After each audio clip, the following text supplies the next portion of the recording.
9. Check the radio, pit crew is far from slow. The lights no longer yellow. Ready, steady, go. Crank it up. Oh, it's racing. Crank it up. Oh, it's racing. Crank it up. Oh, it's racing. Crank it up. Oh, it's racing. In love with the ride. Burning rubber smells real nice. Fuel it up once or twice. Come on, fast is the way to drive. Crowds all on their feet, not one bothered by the heat. Imagine them in the driver's seat. Checkered flag would be sweet. Crank it up. Oh, it's racing. Crank it up. Oh, it's racing. Crank it up. Oh, it's racing. Crank it up. Oh, it's racing. Everybody get ready. On your feet. Here we go. 3, 2, 1. Crank it up.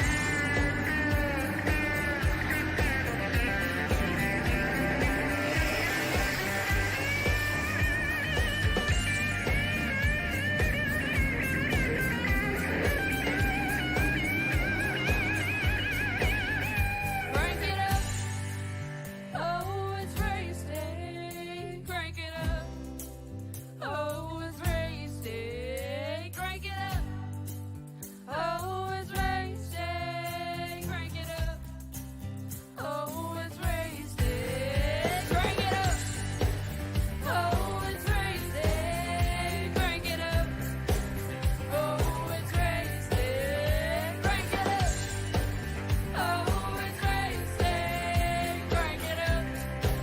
Oh, it's racing. Crank it up.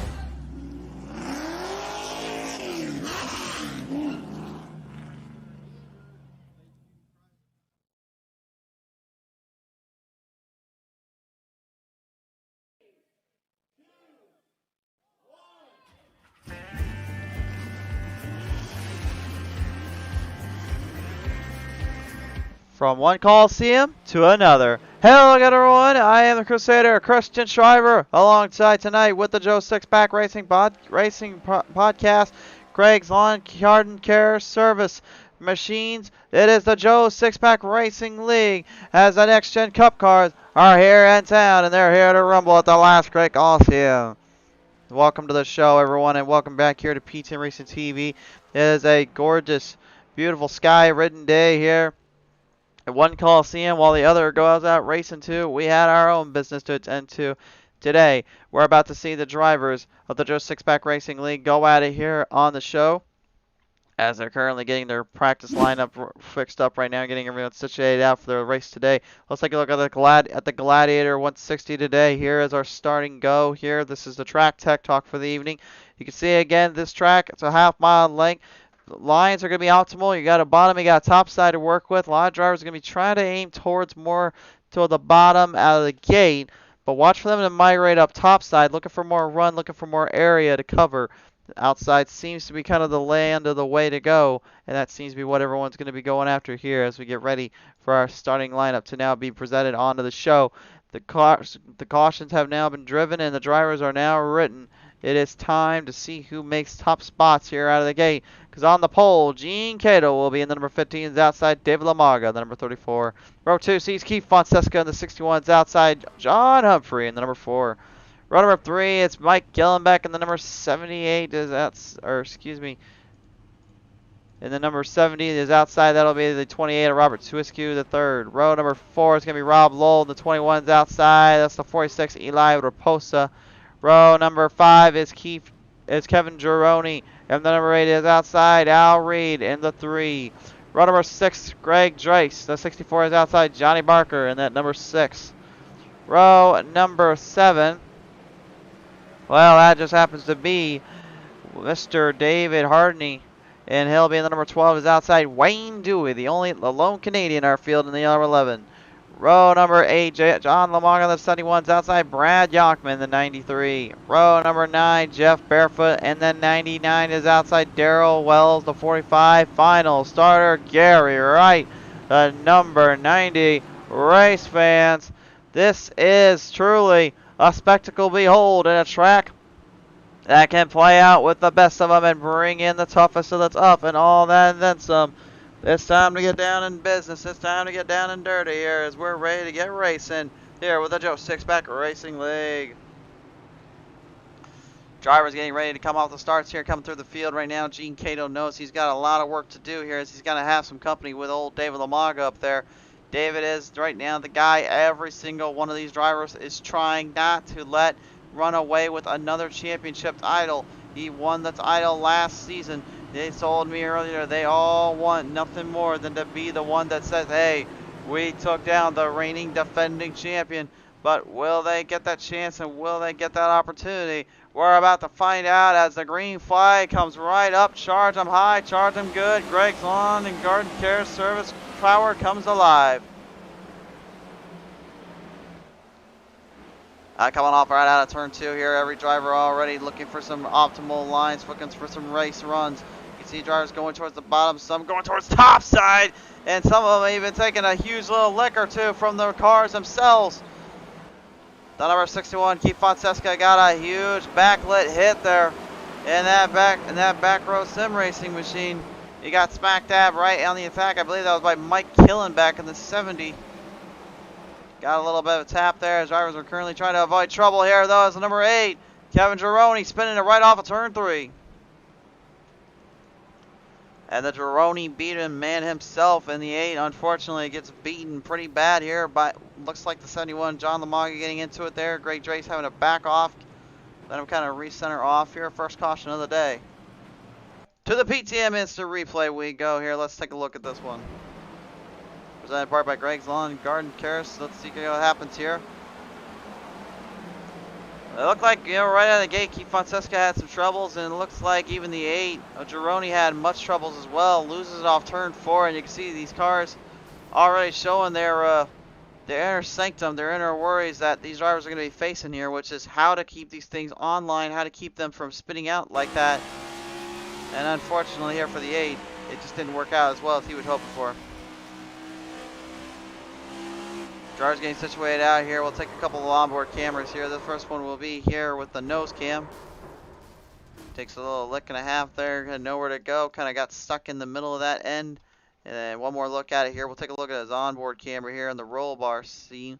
You'll see pretty much kind of everything you need to know about just how difficult these cars are to drive. And maybe a bit more so than usual. I have absolutely no comment to this.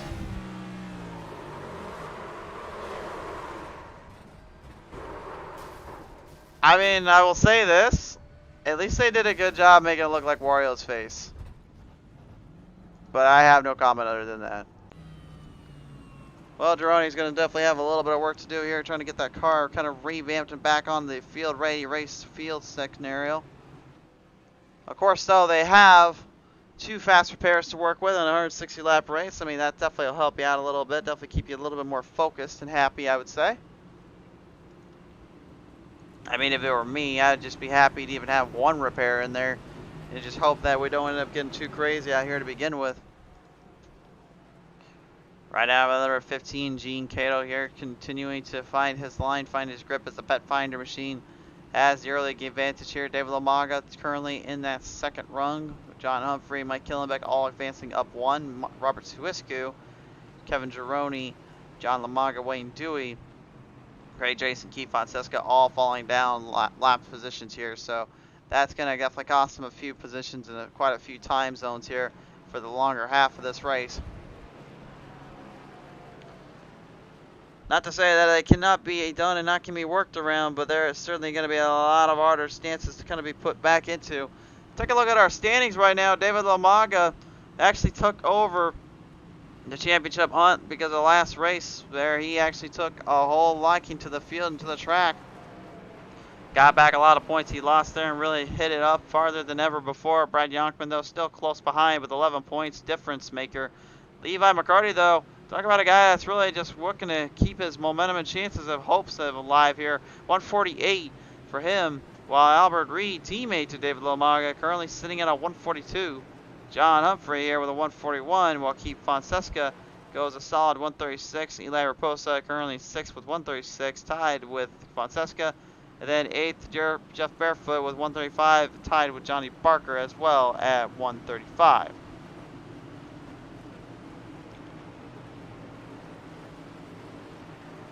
Overcast skies right now under the late afternoon skies here as we get drivers back on board to the green flag restart. We're back underway.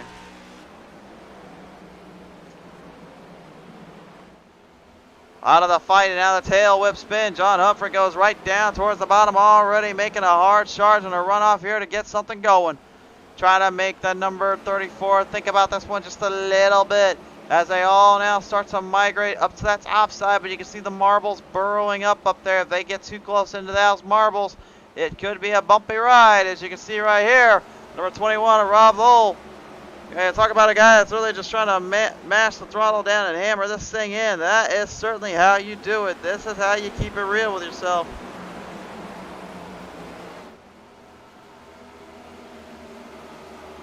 The G-Stone Motors, number 21. I had to clarify that. That is the G-Stone Motors. He's currently giving himself quite a run here. He's up 3 spots in the moment. Robert Tuiski in the number 28, trying to get a runoff on the number 12 here. David Hardney. Hardney, though, with a little bit of that mellow yellow, managing to keep the Jameson 28 down a peg or two, and unfortunately the 28 spins it right around town. No caution yet. There's the caution.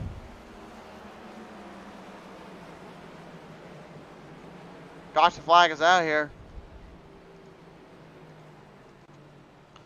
Yeah, we knew going into this race, these guys were going to have a hard time handling these cars and having a little bit of a hard time kind of keeping themselves centered at up pace. But I did not think they'd be able to even get this far into the race, so I have a little bit more problems that I've seen really as of late. That seems to be the common issue and common theme with these cars in these scenarios. Here's another look at it, though.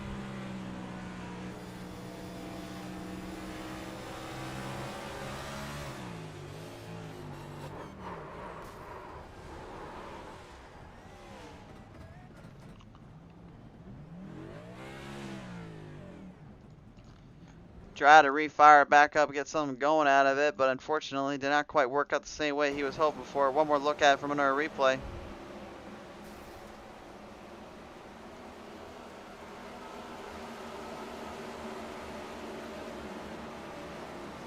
Yeah, see, just kind of did it on its own. Again, that's kind of the hard part about Bristol, is just trying not to over-accentuate and overdrive those corners. And you have a situation like that pop up, it's like, where do you go from there? There's not really a whole lot of place to go from there. Driver's going to pace themselves around yet again here, get kind of situated out as the field could stretch back in. So, unfortunately, for the number 28, Tuiski's going to have a lot of work to do because he's going to be put 8 spots down for where he started at in qualifying. That's a darn shame, too, because he really was looking pretty strong out there, pretty solid with his racing style and his racing capacity here.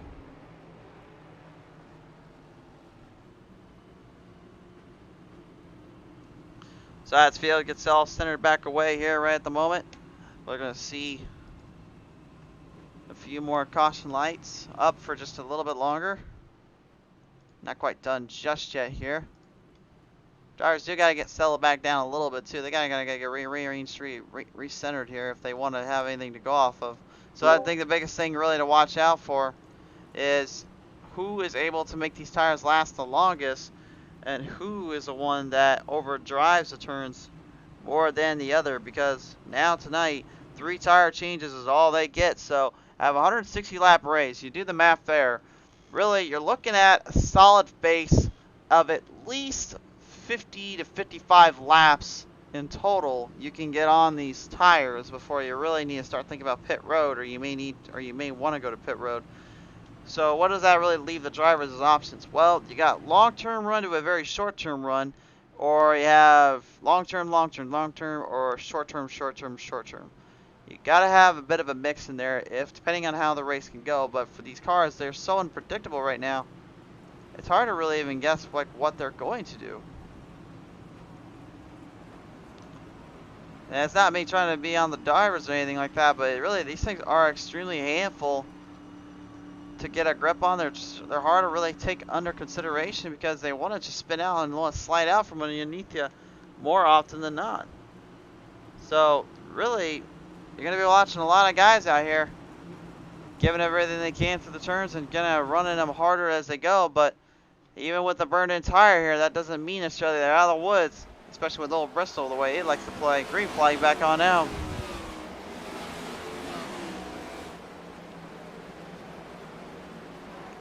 Coming off the start here, Al Reed moving up 4 spots from the get-go. Eli Raposa right now on the number 46, not far off. Trying to get something going for his Lone Star boys and get some going for the old red, white, and blue on the front of that hood. Got to run on the number 4 here, John Humphrey. Humphrey's trying to get some run back into the track.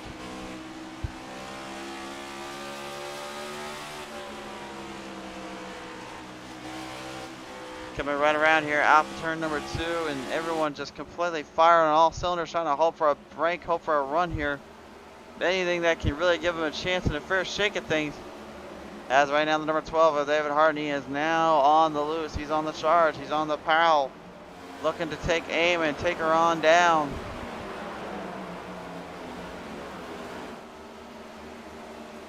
Coming right off to the edge, you can see the damage already done up on that right side. Did not go for an instant repair. Yeah, he wants to try to race it out as long as he can. Might not be a bad idea and a bold strategy, but again, you know, when you're going to go around a track like this for 160 laps and you just keep tearing up more and more equipment, you're going to get slowed down quite a bit, and it's going to hurt you more than you realize. As Gene Cato lets off a little bit, lets Mike Killenbeck in number 70 take over the lead for just a brief minute.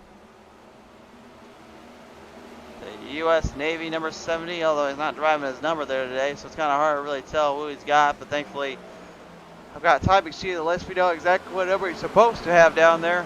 And the number tonight is supposed to be, of course, that number 70 machine, so it is good to see that he's at least got that figured out. But unfortunately, the one thing that could get spray painted on him is a bit of that green and white that pops around the track. Here comes Lomaga.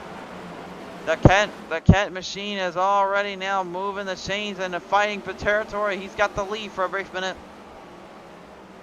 Let a lap, so that will help him out big time here. The number 21, though, Rob Lowell, also looking for a little bit of workarounds, a little bit of help. Trying to gain ground on the field, ground on the track, and ground on the drivers. As we go on board here with Al Reed as he moves the chains in with the number 15 of Gene Cato's Pet Finder. Ford, Chevy, Ford, Chevy, Toyota, Ford, Chevy, Ford. Excuse me, Ford, then Chevy. That is your top 10 right at this moment. And the Ford's absolutely dominating, to say the least, not giving an inch here to any of the Chevys or the Toyotas. I don't know, maybe if the car is helping a little bit with that aerodynamics of the speed and wind control.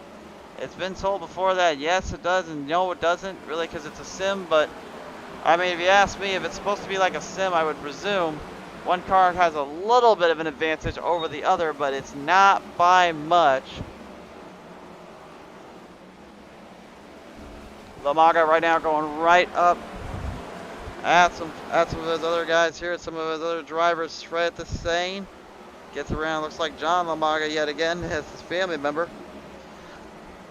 John running on a part-time scheduled basis here, just kind of giving himself a little bit of breathing room and a little leeway to do his own thing out here on the circuit and out here on the sport. He's certainly getting a good job here with that, but right now, currently, his family member and his, really the man to be, David Lamaga, has just completely ran away from the charge and ran from the field here, not giving an inch or two hoots about what everyone else does here. Johnny Barker, Rowdy Energy, number 6 today. Here we go on board with him. One guy I really feel like you got to keep your eye on no matter when he goes on the track or where he goes in general, because it almost seems like he's about to get a little rowdy. He's about to get a little crazy down on the field. He loves putting up a fight and putting on a show. He's certainly doing that and then some right here at the moment. Garnering off pretty hard here with the number 4, John Humphrey. Al Reed right now trying to keep up with the distance and the time. Trying to make him think a little bit about this and just how much he wants to take it home from him.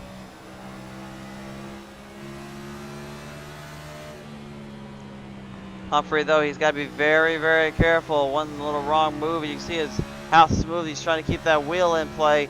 That's exactly what he has to do. He cannot overdrive any corner. He cannot overpower anything here. This is not like those 550 horsepower package Gen 6s. This is literally the Gen 7 next gen, whatever you want to call it, in full display, in full territory. And now that I think about it, I think this is the longest green flag lap runs we've had in, oh Lord, quite a while with the next gen Cup cars. Really since the update. And that's not a dig at any of the other leagues out there, but these things were just, they were almost like brand new to us. We had no idea how the heck to handle them. We had no idea how the heck to even work around them. Now we do apparently, and it seems as though practice definitely paid off and got everyone a fair shake at this. So that is really good to see as we right now watch the 99 of Jeff Barefoot going further and further ahead of the guys behind him. Robert Swiskey almost about a lap, almost about a second back from him. David Lamaga and Rob Lowe, though, they are all hunting and pecking, looking for some run, looking for some momentum. As you heard a little bit of contact there on Lamaga's car here as the caution flies back on out. Johnny Barker involved in the incident here, coming off turn number 1. Or turn 2, turn 1. Let's take a look at the replay here and see what happened to that Rowdy Energy machine. Looks like he might have got himself into a bit of a bad spot here.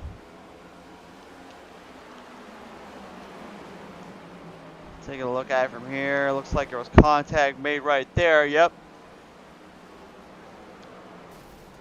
So Eli Raposa, unfortunately, given a huge little whip and tail bit there at the number 6 of Johnny Barker.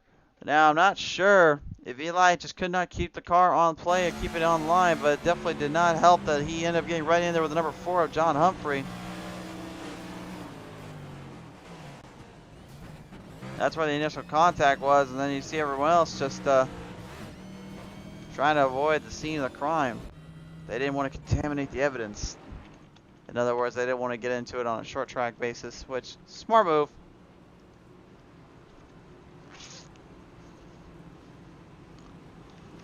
So right now, race fans, while we get the drivers all settled back down now, we'll go ahead and cut to a quick commercial break, but when we come back, we have certainly got our hands full. We certainly got ourselves a show on the road. Let's find out what happens when we come back. Tonight's race, ladies and gentlemen, brought to you in part by the Joe Sixpack Podcast, where you guys need the right news outlets and the right generated reports here for the league and standings and all the races that go on. There's only one person to trust in, and that is with the Joe Sixpack Podcast. They are the faces behind the races. And by Greg's Lawn Garden Care. Let's let the world grow better. Grow better with Craig.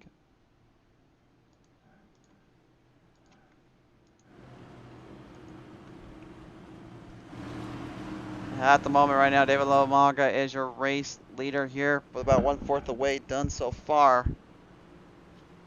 Kind of crazy, we're already 1/4 of the way here, but I think, wait a minute, we are at Bristol, no wonder why. The racing here can get quick, it can get rambunctious, and it can go wild here. I don't think we need to say anything there in this case. But nevertheless, overcast tonight here, as it was a little bit cloudy, I will mention, but it's not raining yet, and it's not too bad. But there is it is 7:06 when we came on. I believe it's about an 8:09. It's 8:50 now, with the time zone and everything included in. So that could definitely bring out a little bit of a harder challenge here for these drivers, a little bit of a more of a get around or two. We'll certainly have to see here as the field gets ready to fire back up, ready to double file and back on in. I'm almost guaranteeing it right now, your race fans, these guys will be mounting and firing on all cylinders just to hold on and really to just keep everything around it.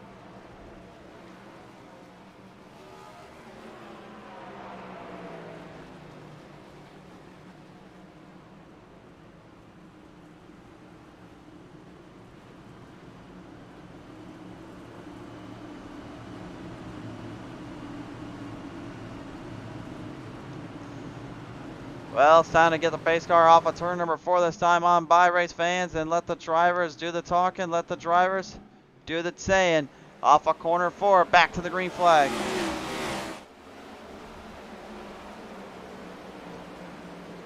And the number 4, David Lamaga, already hammering down, making a good run down here, going into turn number 3. Look at Lowell, though. He's got a move on Killenbeck. Killenbeck trying to hold him back down there. He knows if he goes up the outside, he's got the run. If he gets the run, he gets the momentum. That will certainly push things up a bit. Oh, what a big hit there on Al Reed, the number 3 Digital Motorsports Ford Mustang, excuse me. From the Chevrolet of John Humphrey, I meant to say, the Ford Mustang of Al Reed took a huge risk and a high risk reward, but unfortunately, just like in the WWE, sometimes high risk doesn't always get you what you want. Greg Drace passing right on by now, the number 64, as he puts the Joe Sixpack podcast right back into the fight. Into the fray and out of the frying pan, Kevin Gironi also trying to beat down on the jabronis and prove themselves something today. He's got to run off yet again, trying to get this race. Trace, oh no, back off, Trace, back off. He got his lay off. Had to back down a lot more than I think he was hoping for, and the speeds were lost in the process. But the good news for him is the car is at least going to be able to continue on and fire on up. He can always get that fast repair in when he needs it to later. And that's exactly what I think he's aiming towards. Gironi is literally hammering on all cylinders to make the pass on by. There it is right there. Gironi on Hardney, excuse me. David Hardney, man, just could not hold him back, hold his line in. Yeah, he's losing a lot of guys. He's got a lot of damage on that front and the rear end. I think he might be hurting. Here, folks. That car does not look like 110%, not by any means. We can look like 110% here right now. I hope the Cincinnati Bengals right now are practicing to be 110% because they got the Super Bowl come next week. Can you believe we're already done with football season right now? Yonkman's going to continue to ride that Bengals scheme until we get to Super Bowl Sunday next week. That's going to be kind of crazy. And yes, they are my pick to win the Super Bowl, honestly. Not anything against the Rams, but to me, Cincinnati, just looks like they want it more than anything else. I will say, I will not mind seeing Matthew Stafford get himself a victory, but hey, I got to play my cards right, and I got to play my hand right. I'm going Cincinnati on this one. YouTube section, you can come at me if you'd like. I'm just being straight up and honest with you, as I've always promised I would be. Take a look at their best lap times right now here, and you can see a bit of an overwhelming situation where everyone hit into the 14s, some in the 15s, some a little bit less than the 15.0, some a little bit more around the 15.1 to 2 in the higher end of the spectrum. That's because a lot of guys are either trying to conserve and take care of their car, or they're trying to literally just work the binks out and let everything kind of work itself in later. It's all a risk-reward system, and it's a very challenging system to really garner and master, but only the best, once figured out, can do it with their eyes closed and really with their mental focuses elaborate even better than ever.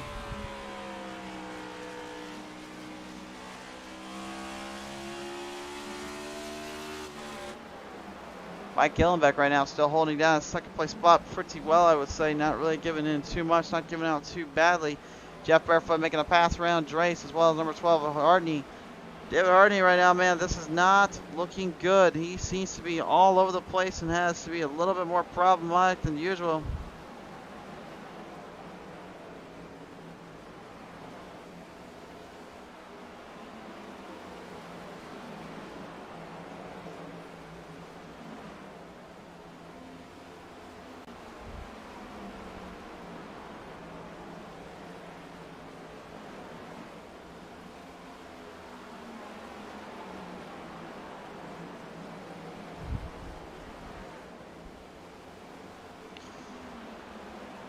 Things starting to slow up a little bit here. Things kind of get a little bit more under control. Lowell still trying to make a big of a runoff here on Killenbeck.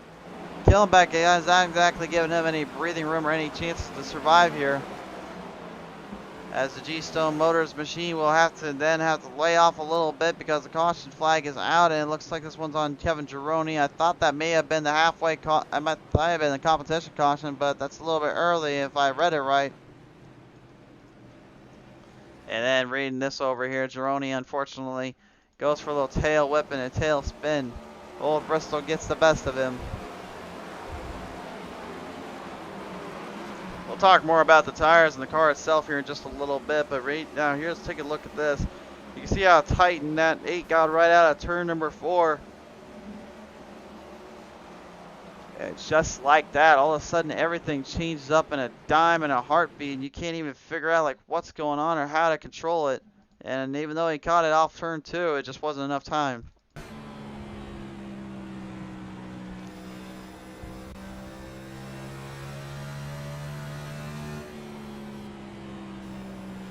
Excuse me, this was turn number 1 that he got into it. Turn 4 is where he lost it. Turn 1 where he got off it. Where he got stuck up at. There it is right there.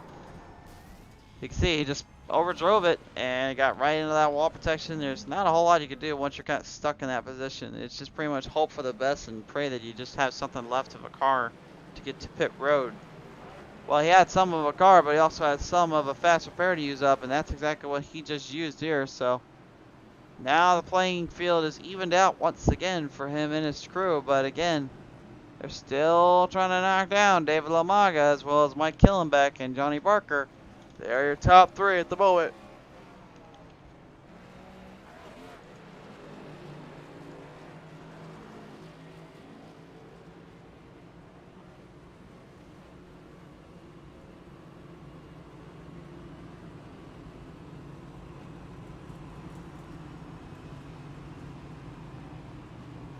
So the U.S. Navy machine number 70 is supposed to have its number on there. Unfortunately, I think Killenbeck might have had some problems down there with old TP. They're trading paints, as we refer to it as. It's always been giving some of these guys some headaches here or there. That's why I generally just, once I got a car scheme made up, I just generally leave it alone. Back row sim racing here, and the number 4, John Humphrey, represented well here. He tries to go up against Eli Raposa, number 6 here on this restart. Eli will have to go to the outside and start there, where the number 4, Humphrey, he's in a better spot here. Because starting on that bottom lane means he can straight shoot it into the inside right out of the gate on the outside, and then try to get a run on the outside if he can coming off turn 2. Or even entering in turn 1. If the mistake by Eli, he can pretty much take that away from him here.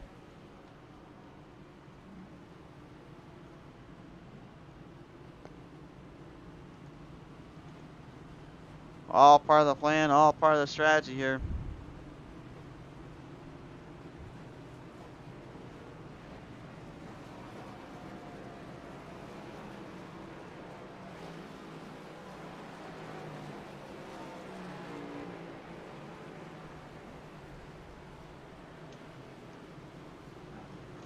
Field double filed, rack, stack, put on, through, back onto the attack.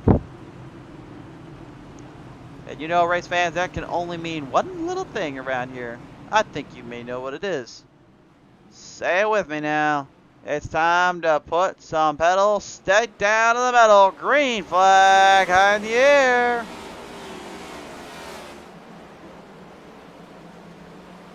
Right off the ends here, turn number 2 out of the gate. Rob Lowell will have a little bit of work to do as he tries to get back on the attack here. Eli Raposa coming up strong, coming in fixed.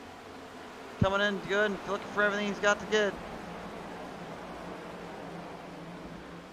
Coming down on the end zone here, everyone looking for runs, looking for some speed here. Looks like Gary Wright, much of the same as one of those guys, the number 90.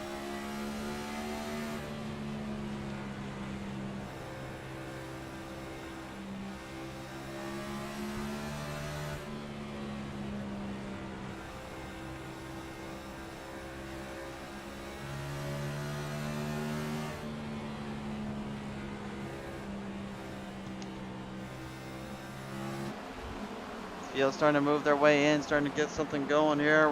Working some spots up. Greg Drace, Gene Cato now moving in a little bit, looking for some time here.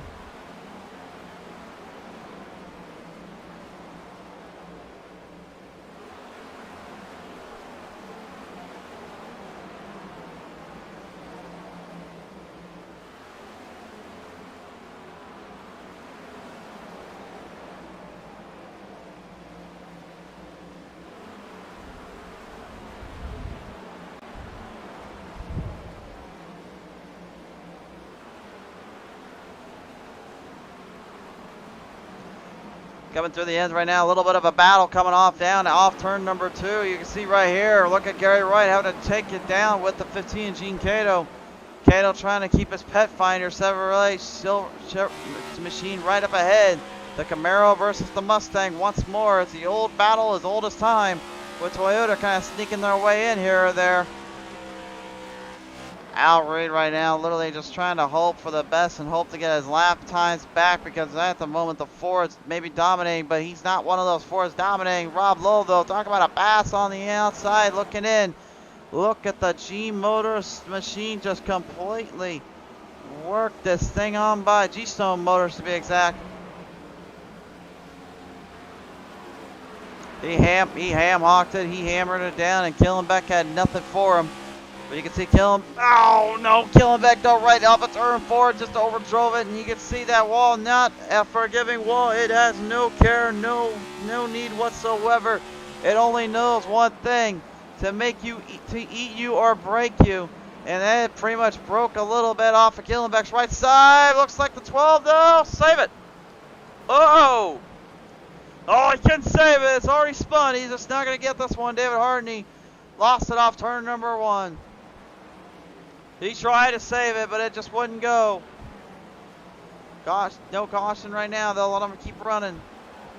Hardney will have to just kind of deal with the disheartening fact that he lost a lot of time and a lot of ground there. Al Reed right now, after his little pit stop move, he's going to try to make some moves back in, trying to get some positions on the drivers.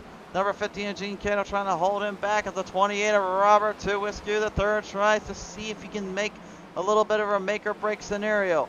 You may be wondering at home now, I said before we went to the breaks, why the entire strategy are important. Oh, wait, hold on a minute. We got a problem down here. The second place driver, Rob Lowell, has wrecked. He's wrecked and crashed out the entire car here. And now this just got changed and flipped upside down here on PTM Racing TV. What has happened to the 21? Oh boy.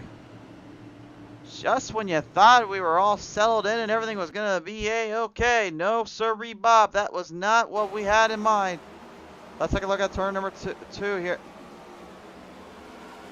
And looked like he just overdrove it going off turn 2. I think he was already loose when he was going into turn 3 because of that turn 2 stationary. It looked like he tried to tighten it up. And even Killenbeck. Killenbeck followed him right from behind here. It actually took a huge ham hog kick too. Both drivers losing it off the corner. Well, let's take another look at it here. Cockpit view. Watch the 21. Watch him come out that corner. You can see he's already slightly loose. He's already fighting the car. You can see the car is tightened badly. It is tightening really hard here. And you can see even Killenbeck there. He got loose. Went from tight to loose in a matter of seconds, and next thing you know, he was really just sending it down to the shadow realm.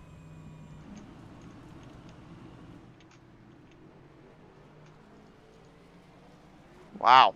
Tough break. That is a huge mistake and a tough break for both drivers involved. Killenbeck and Lowell are going to have a lot of work to do. Rob Lowell's not one of those guys either, I would presume, to make mistakes like that, but that was definitely a big mistake. 5th caution of the day so far, as the field will now have to rack them back up and put them back on the attack. The drivers right now, though, they're fighting off more than they can chew, because again, these tires right now, they are burning up quicker as they go, and because of the day to night transitions here, it makes things a little slicker down there once they start to cool off. Once the track starts to cool off and the tires cool off, it becomes much harder to grip. It may be a little bit easier on the tires not to burn up necessarily, but that doesn't mean it's any easier to still not drive it harder off or get a little bit tightened in. So they're gonna have to be careful, a little bit weary, if you will, about where they go from here, because again, anything can happen. But the last thing anybody would want to expect or want to think about is a car literally just starting to twist and twirl and turn and spirl all the way across New Bristol and back. Field will have to figure this one out a little bit. We'll get more into the tire situation here in a minute. Right, fans, we'll be right back after another quick commercial message. When we come back, we'll go for another set of laps and try to see if we can pull this one off here with the Joe Sixpack Racing League. Tonight's race, ladies and gentlemen, brought to you in part by the Joe Sixpack Podcast. You guys need the latest updates, news outlets, and all that perform from the racing world and on back through. There is only one group that knows how to do it, and that's the Joe Sixpack Podcast. Be sure to check them out on their Twitch at the Joe Sixpack Podcast, and they are the faces behind the races. And by Greg's Lawn and Garden Care. We're always out trying to grow a better world for all of us to the future. Well, why not grow better with Greg?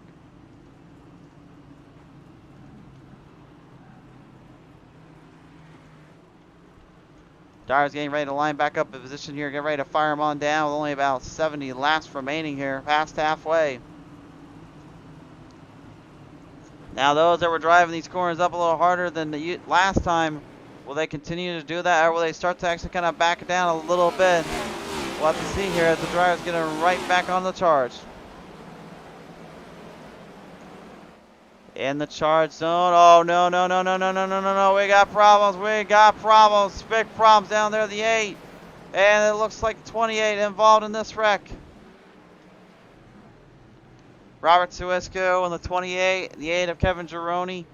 Spinning it right out of the gate here. And unfortunately not able to catch their slide, catch the run. And that's the thing I said earlier. You got to be careful. If these cars do not give an inch, they will not give you a chance. This is done on the back straightaway here. Let's see if there's contact made by the 8. Oh, there is major contact made by the 28 at the 8. Gironi kind of went along for the ride here. He had nowhere to go. We'll take 2 onboard cameras here. The first will be Tuiscu. The second will be the 8. We'll take a look at his gearhead spot there.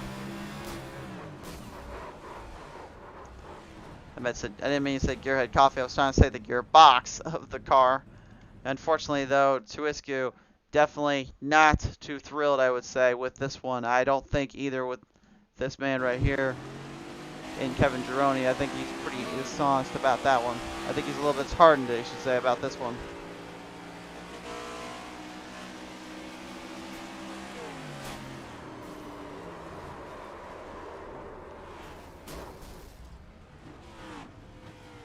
See the car just kind of beaten, bending, and fendered up a bit.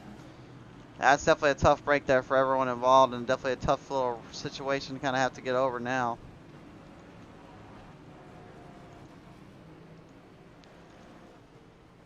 Wow, I was just talking about the tires and all that. And again, the more they put on the more laps they put down, the more they burn the rubber into the surface. There's a reason why they have slick tires down there, because they're running on a track that, you know, as much as it is usually asphalt, this is concrete they're running on, so they got to burn more of that rubber onto the field to get a little bit more grip, a little bit more consensus. But that doesn't necessarily mean it's going to end up working out in their favor long-term versus long-term run. I've been down on Bristol plenty of times before where I've had a good car for a short run because I was driving so well and driving so hard.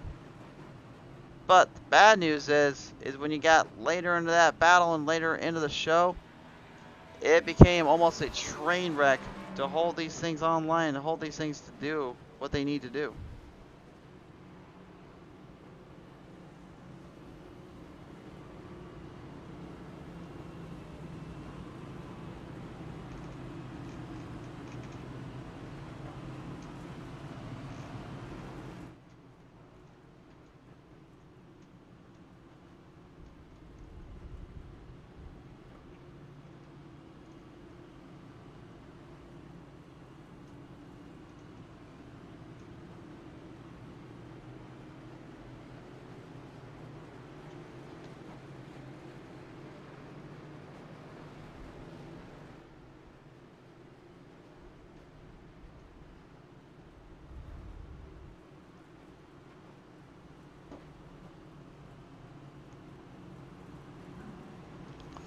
Field working their way back around right now. You got 2. Number 4 is up ahead. The 4 of John Humphrey and the reigning champion David Lamaga and the number 34. Ready to situate this one on back on out. Ready to fire this one back on down. Drivers are waiting for the green flag here. They'll get it back on by. Looked like Lamaga had a little stutter step there for a minute, kind of making these drivers think about that. thinking about how they were going to get off the line, get to the chicanes here. Coming through the first set of turns, everyone seems okay, clear. They're hustling, they're bustling, and they're fighting back on down. Right down on the front straightaway they go. Here, though, the number 15, Gene Cato, looking for some run on the outside, while everyone else just kind of does their own thing, kind of hangs on for dear life. Eli Raposa, the number 46 Toyota Camry right now, dealing with that number 6 of old Johnny Barker and the Rowdy Energy Machine. The Camry versus the Camry battle here, as these two heavy hitters continue to go back and forth with one another, looking for runs when they can, finding momentum when they can get it. Oh, look out down there, though. Look out, David. They got trouble for Hardney. Hardney, though, this time able to save it. Major damage on the car from earlier, but he was able to save this one at least. Keeps the car in one piece, but the same can't be said for the 46. Eli Raposa right on the front straightaway.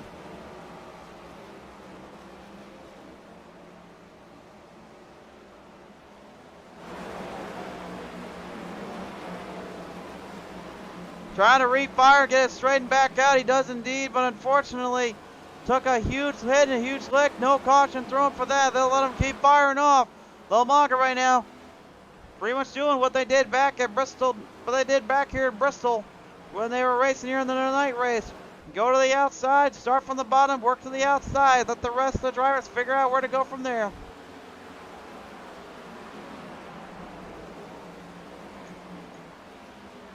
It may be not old Bristol, but it certainly isn't old. It certainly can still play out that way sometimes. Gene Cato right now looking to try to hammer down on him, trying to find a run on him.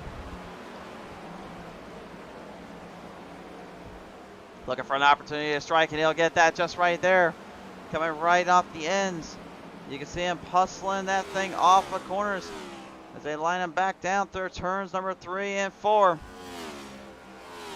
These guys absolutely hitting their marks, hitting their shots, and hitting their everything it's worth. Brad Yonkman even now going to start to kind of pull the reins back, trying to pull the motor back up his fight. He's in the fray. He's going for the inside zone now. The 90 Gurry going up top. He went high risk, high reward, and got spent to the shout around for his troubles. Smack dab into the wall protection there. There's not a whole lot you can do from that area and from that vantage point. Car takes a little bit of a hit, a little bit of a beating there, and that will slow him up yet again. The rest of the guys right now just doing their own little thing, trying to hope for the best, if you will. Barker trying to get rowdy out here. Gonna have to deal with old Yonkman behind him, though. Battle of the Camaro versus the Camry yet again. Still wondering if we'll ever see the day we have a Charger rolling around here, but I mean, then again, that is probably debate for another time, I would say. The Pet Finder number 15 Chevrolet right now. Gene Cato, he is starting to just completely tear drivers up and start to make him remember that he was a number 1 qualifier going into this race today. Kellenbeck, though, not too thrilled that he's got some company behind him. He's like, I don't care if you were the leader at the start. You're not the leader now. Forget it. Get out of here. He wants to hold on to that top 4 spots. He's currently at 4th. He doesn't want to go any further down. Greg Joyce right now trying to run a strong run in the Charmin number 64. But you can see, though, Kellenbeck is right on his tail end. The lap's not coming through for Kellenbeck. He ended up smack dab on the wall a few times and ended up kind of costing himself more often than not. We'll see if we get a lap time on 112. Yes, we do. And you can see there's a bit of a gap there, even though Drace got him by a bit. Kellenbeck was still pretty much within inches of taking in some spots over from him. Drace is literally fighting for all he's got here. Got to lose some time as they go into those corners. He doesn't want to give the middle and bottom up, because if he goes up too far high, he'll maybe have a little bit of speed. But the problem is Kellenbeck to just throw a haymaker from downtown Tennessee. Downtown Tennessee, I think I'm talking downtown Nashville. What the heck am I talking about? I don't even know anymore. Oh, look at this now. A little bit of a glitch graphic gremlin attack in the 64. Drake's has got to be careful here because Kellenbeck is right on it. There he goes to the inside. But he doesn't have a run down there. He doesn't have any momentum. Lomanga, Humphrey right now just in their own little playing field. This is your battle for third. You got 4 or 5 cars literally that can take the spot over at any point if they feel like it. And that's not to say that they can't for sure. Pflugerville, Texas native Gary Wright right now trying to go up a little further up north to his friends in the Tennessee region. Trying to show, though, the Texan boys still have something to prove down here. Now look at Cato going towards top side. Killenbeck right in the mix. Looking to fire it hard, but he backs it off to make sure the car wouldn't get into the 64. Drace is literally got to be on his, it's literally got to be the edge of his seat, just open and praying he doesn't get stuck in the mix of this. This is what you call just old racing, baby. That's what it's all about. 2, 5 cars, 6 cars now. Intervening, battle for third still and battle for fifth on back. Everyone in a hot brigade. Cato still looking for a run down. Killenbeck trying to get something on him, but look at Barker now even moving his chains in. He's got a run here and a big tap there by Cato. Cato got the piece of the 64 of Grace. Trace comes to a dead stop here on the front straightaway here in turn number 1 and troubles for the number 64. The glitch graphic gremlins got too much of him, too much, too quick, too little, too late. And now everybody else still trying to hope for a little bit of a runoff, trying to hope for some speed down here. David Lamaga literally a full second ahead of John Humphrey. I don't think I need to say anything else there. Killenbeck, Cato, Barker, Yonkman, distance separated out between those two, less than a half a second. And that can easily change in a matter of seconds or a matter of laps, depending on how you look at it. The 34 David Lamaga just completely, though, tearing up this track and just making this look like it's Easysville. We're going to go on board here with Lamaga. I want to talk to you guys about what's making him so fast here. Look at how the way he enters into a corner. Look at him run it just a little bit lower from the wall. Brings it a little bit closer to the middle end, but he's just right above it to where he can actually charge harder off on the exits, build up a lot of speed, build up a lot of momentum, and the car simply just does as he pleases. And that's exactly why Lamaga is so darn tough right now. Just trying to keep him in play and keep him at bay.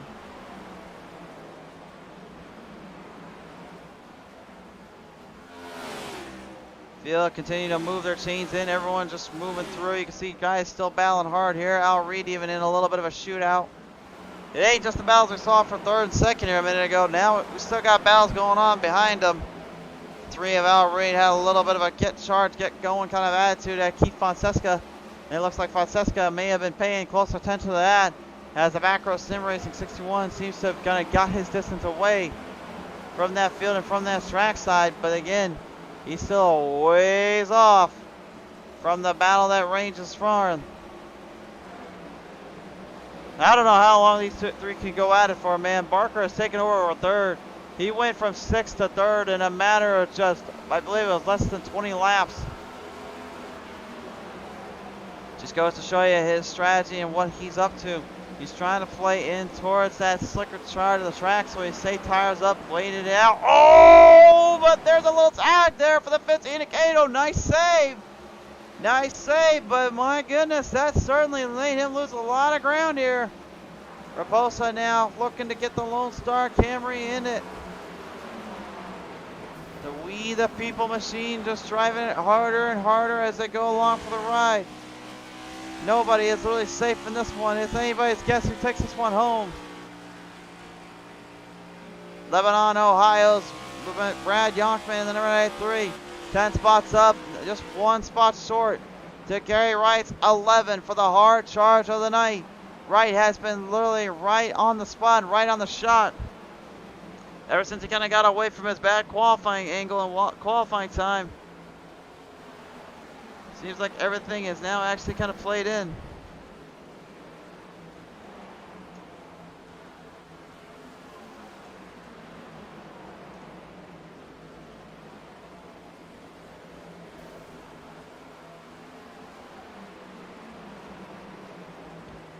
Coming off the ends here, Robert Suiski with the 3rd and the 28 now, looking to put up something at the number 90. He's trying to keep his waste management Solent machine in the fight, but you can see there's problems down there though. Gene Cato wrecked out here off the on the ends of the exits. Oh, pit exit, him and Killenbeck getting into it a little bit, and there's major damage on both drivers' ends. And with only about, and with the laps winding down to where we're literally at the 25 laps left to go marker, now you wonder, how bad did that little wreck of theirs just cost either one of them? Well, let's find out what happened first before we even get into that whole situation. They had to make their way around lap traffic. That's a short track staple. Got around them. Look at, you can see Kato though. That was a mistake. Got loosed and tightened and then got into the wall there. You saw the rear end slide out just enough and it ended up costing him precious time. Couldn't keep it going.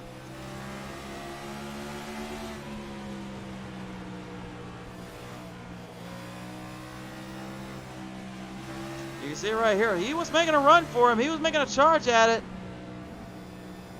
You can see right here, cars tightened badly. He went from loose and then tightened hard. And again, when you got kind of a wet dry to a tight, loose track, that's the worst kind of deal you can get. You may be wondering at home, what exactly is a tight, loose track? Well, let me give you a little refresher on racing knowledge. A tight, loose track is where certain parts of the track are tighter than others, where other parts are looser than others. So imagine right now, if you're going into turn number 1 or turn number 2. If you were to run on the bottom lane down of turn number 3, it may be looser down there than, say, when you're going into turn number 4's exit, where if you drift up, it actually gets looser. So when you enter, it's tight. When you exit, it's loose. That's kind of that little, it's kind of a thing we use in old bowling terms, like a wet dry scenario. It's kind of the same situation here, a tight, loose track. Right? Even to say as well, when you're coming off top side there, it may be looser than say turn number 3 and 4, or say the bottom is tighter on 3 and 4, or tighter in turn 1 and 2. That's how it works. There are certain parts of the track that are much harder to grip, much harder to really grasp at, and it gets to be a major troublesome situation. And you just saw what happens exactly right there.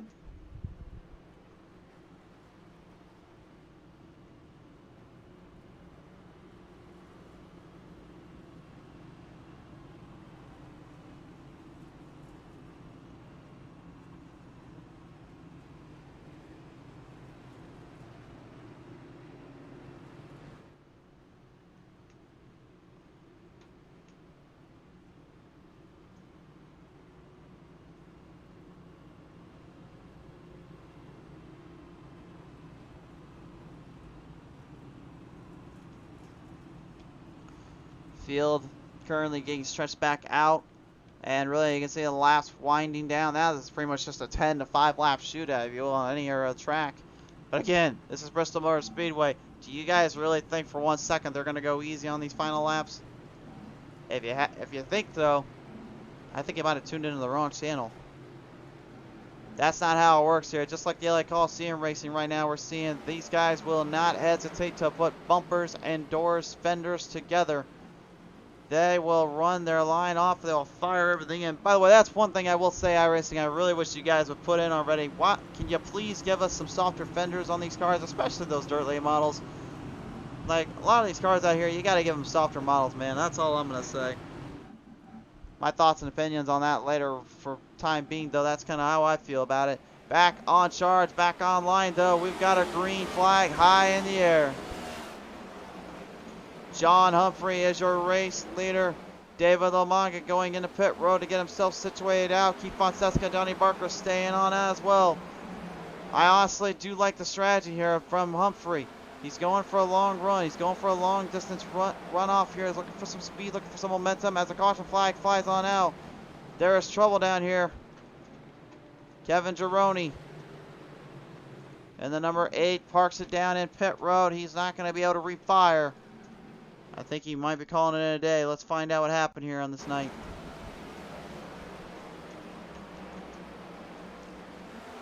And looks like he got tagged in the wall. Looks like he's trying to make a move around the 11 of Wayne Dewey. And looks like Dewey gets loose. Car flips around a little bit. Kind of spins his rear end out and catches the number 8. And that was definitely not what the 8 had in mind or what he wanted to see.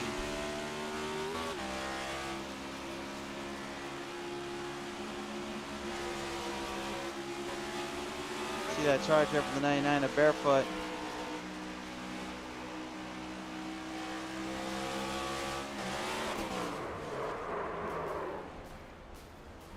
That's what it looks like on those onboard cameras here when you go for a ride.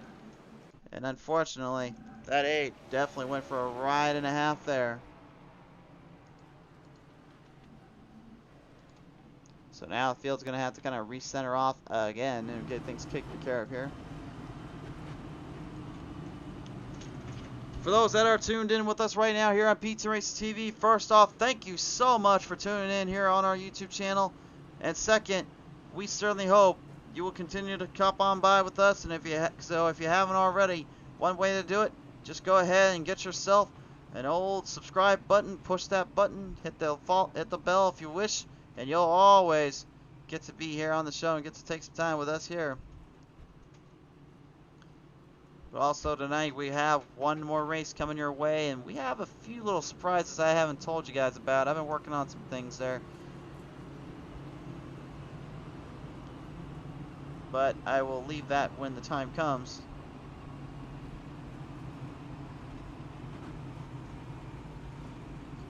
For now though, drivers are ready to engage and strengthen the time, strengthen the numbers. Time to see what transpires here next on the show.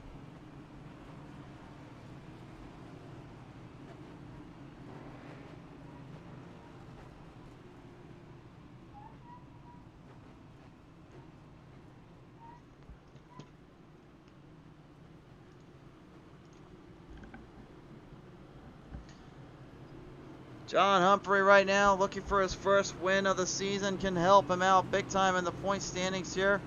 Can give him maybe a fair chance and a fair shake of things. He needs every ounce of help he can get because really this season has not been his best.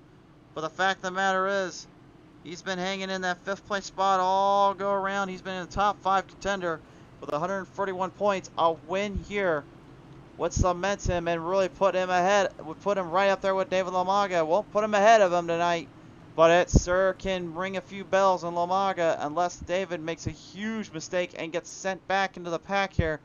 He'll have the top spot still no matter what.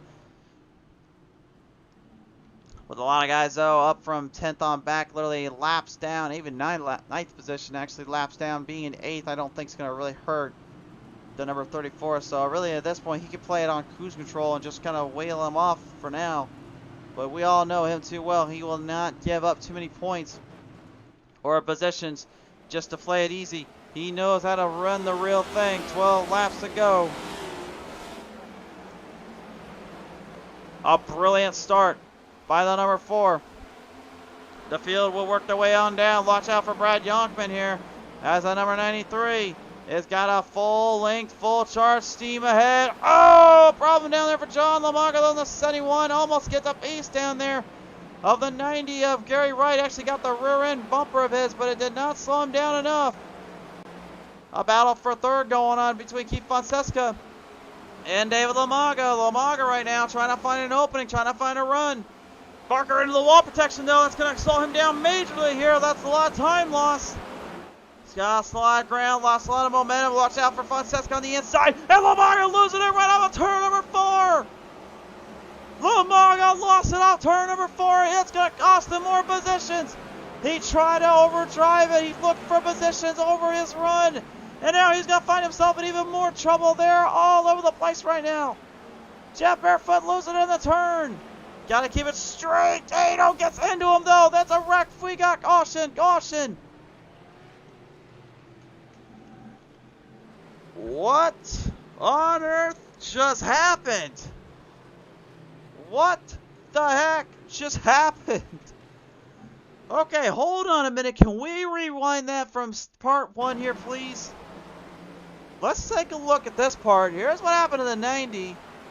We saw Gary Wright. He lost all his momentum there, as you saw John Lamaga lose it. Here's what happened to him, though. He gets into it to Tuiscu. That's where I thought the initial contact was made. And then here, right here, Tuiscu, well, he went completely all over the place. And I don't even know what the heck happened there. Gene Cato taking a huge hit out that one. It took a bad little knocker, I would say. Car is okay. He is doing all right, too, but I guarantee you he mentally is not happy or too all right about that. So Tuiscu, he brings it down low. He's trying to get the car centered away. And he backs off, trying to get away from Raposa. And everything else just went straight down the rabbit hole. Let's look at Raposa's onboard camera. This will be the last camera angle I show of this little mess here, because this was a complete and utter maddening race. I mean, that's Bristol Motor Speedway for you, but holy cow, folks, this one got wild in a heartbeat.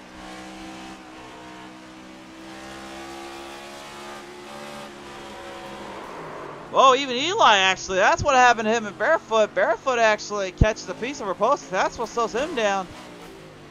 And then everybody else just completely went in pandemonium and wrecked it. Oh, good camera angle there from our producers. Quite the camera shot, I would say, there from Raposa. Wow. Oh. And you know, the thing is, David Lamaga got sent back into 6th now, so now he's going to have a little bit more work to do to try to keep a steady points lead. This is going to cost him majorly. John Humphrey, maybe only about 29 points out, but that don't mean nothing. That don't mean anything right at this moment, because now things have just completely gone a bombshell moment or two. But which of these drivers will be able to finish the race out? That's the question. Can they finish the race out, and can they finish this one out?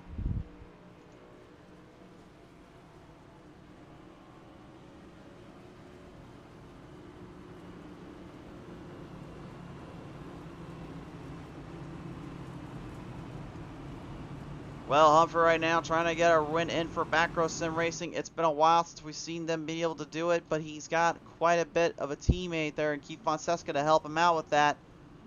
But the thing is, just like the whole playoff games right now, Cincinnati Bengals have been coming back from the back and coming down through the fields. They are one to watch out for. And Brad Yonkman is the Joe Burrow right now of his team as he is trying to get through everyone. Johnny Barker in that Rowdy Energy number 6 Toyota Camry, though. It's been a long time since he's been able to put this thing in victory lane. He would love nothing more than to change that here. Race fans, we've only got a green-white checkered attempt coming up. And this could be very, very interesting. If they get to the white flag, we'll run it from there. No more cautions to go. How does this fare? How does this end up being? Off of corner number 4. To the green flag, Humphrey, beautiful start, and a hard charge. Yonkman, straight to the bottom, running for it straight for 3rd. He gets a good run off there from Fonseca. Fonseca trying to hang on. Here comes the 12 of Hardney. Hardney literally trying to make amends for this entire race as the white flag comes on out. White flag is out. All drivers firing off to catch this number 4, but off it's turn 3, it's turn number 4. John Humphrey can say he's the winner again. He returns to victory lane. He gets the win at Bristol. And they wreck right down here on the front straightaway here. Gary Wright all over the place. Wrecked them out.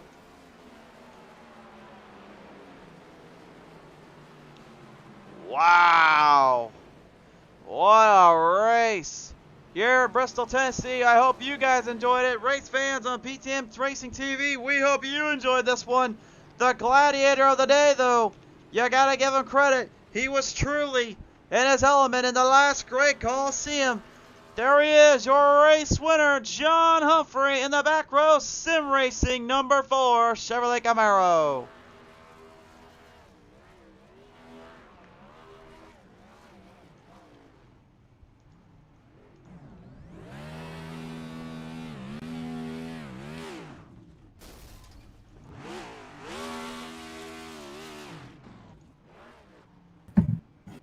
Great stuff, to say the least here, race fans. What an awesome day of racing. What an awesome night leading in.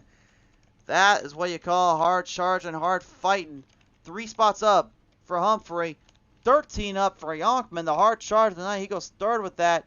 Johnny Barker goes 2nd. And he gets 10 spots for his trouble. All these drivers could have been considered gladiators, to say the least. But only one was going to be top dog in this one. And that goes to John Humphrey. He is your winner here at Bristol, Tennessee's Last Great Colosseum. Bristol Motor Speedway. But Johnny Barker with a solid second finish. Third goes to a solid Brad Yonkman. Great showing from him. Keith Fonseca, the dude literally got set back into the shadow realm a few times, and he came back to fight it hard. Great drive from him. David Lamaga, Spike going to 6, gets a top 5 finish. His points lead will definitely be a little hurt, but he'll still hang in there. David Hartney, great showing from him to come back into the field. Gary Wright, Al Reed, and Eli Raposa with a solid day. And then Gene Cato. Troubles all day for him in the number 10, in that 10th spot there for the 15, but nevertheless finishes this one out as Darrell Wells was your last driver on the field. Race fans, let's go ahead and take it down now and talk with the top 3. They join me in here now as they are about to have a little chat with us here. Ladies and gentlemen, please welcome me in your third place finisher here today and into the night. Brad Yonkman from Lebanon, Ohio, my friend. Congratulations, sir, on this one. This was a hard charge and fight to the end, and you put up the biggest hard charge of them all, 13 spots up at Bristol. That was pretty awesome. I was surprised to make it through all that. Certainly was a surprise to us indeed. I mean, it's the same way I kind of feel with the Cincinnati Bengals, literally surprising me throughout this entire season, getting to the Super Bowl, which they are my pick to win, so you can't come at me for this little joke. But, I mean, at the end of the day, Yonkman, you literally had fired off everything and charged it from start to finish. What did it take for you to get those tires to really grip on the last end here of this race? I think I'm not sure when the other guys pitted last with tires, but, with about 20 to go, I changed my last set of tires and got them warmed up and ready to go and made the charge. You made the charge and made the run work, and at the end of the day, this one pulls out a solid third. So I'll ask you this, my friend. Who do you want to thank you for this third place finish? I got to thank all you guys, you for broadcasting, Greg for putting this on. I hope my Cincinnati Bengals win the Super Bowl next week. Little cut out there on Yonkman's end. Can you hear me? Yeah, we got you.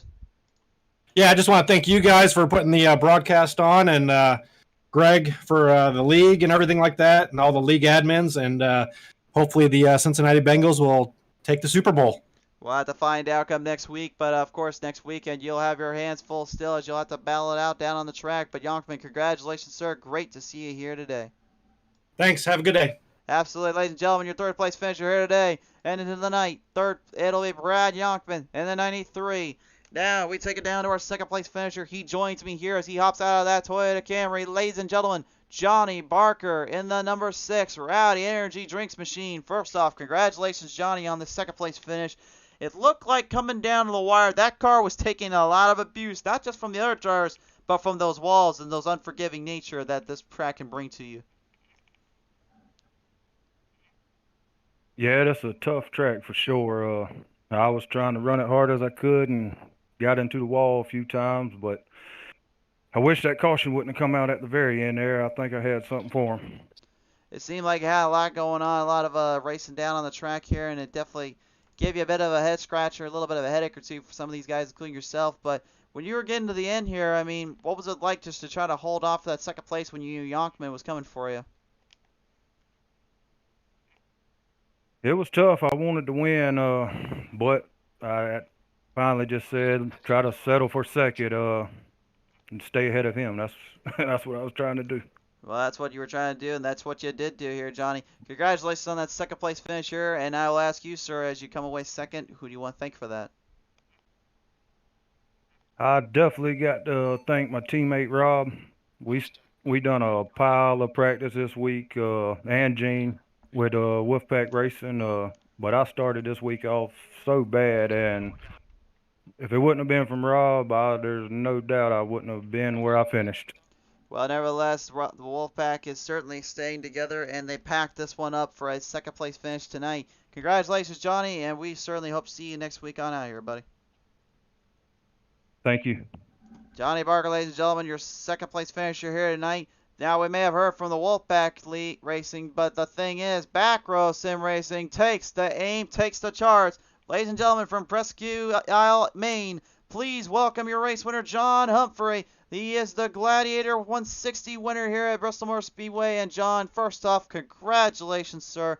You had to put this thing into the ground, into the wire, pit strategy and all. How did you do it? Hey, thanks, man. And I feel like a gladiator after that race. It was fun, hard racing. I got to thank my pit crew, man, and they got me off pit road that last pit stop first. Without that, really, I don't know if I could have won. I mean, Dave Lamaga definitely had the better car compared to me, but that just allowed me to control the restarts, and it was huge. It was huge, and it definitely gave quite a bit of a head scratcher on some trying to find an opening, trying to find some help there. But I mean, one thing that really seemed to kind of stick out to us the most was drivers just all over the place on trying to keep these things online, trying to keep them stable. But it seemed like for you, Humphrey, like you seemed to just stay out of trouble and really actually keep the car more online. Were you just trying to take it a little bit easier on there, or were you protecting the tires more than anything? Yeah, no, I was taking it kind of easy, especially early in the run. I mean, there's a couple times I got a little wiggly coming out of four, but once I got a little heat in the tires, it really settled down and felt pretty good. It felt pretty good enough to get yourself into victory lane here, and this may be one of the biggest wins for you and your team here. Back Row Sim Racing definitely owes a debt to you for this one. I have to ask you, sir, though, as you come away with the victory, who do you want to thank for that? I'd like to thank my teammates at Back Row Sim Racing first of all. Without them, they've helped make me better. And a huge shout out to Greg here for putting on an awesome league. And I see all the behind the scenes work he puts in every week to week, and just like to thank him mostly. For sure there. Well, nevertheless, John, congratulations, and I believe it's your first win of the season, so congratulations on that, and we are going to catch you next time on out here, buddy. Awesome, thank you. Ladies and gentlemen, John Humphrey, the number 4, your race winner here. What a show. What a fight from start to finish. And if you guys want more short track racing, I've got you covered. The Southern Country Co. 100 at Iowa Speedway. I'm heading home, ladies and gentlemen. We're going to see some more short track battles there. But for now, we will say goodbye and a big thank you to the Joe Sixpack Podcast. And, of course, Greg, Lawn, and Garden Care. A big thank you from the Joe Sixpack Racing League and us here at PTM Racing TV. Race fans, it's been my pleasure. It's been my honor. I love you guys from the bottom of my heart. Y'all stay safe out there. I'm going to see you guys here in just a few short hours. Enjoy the Coliseum racing, everybody.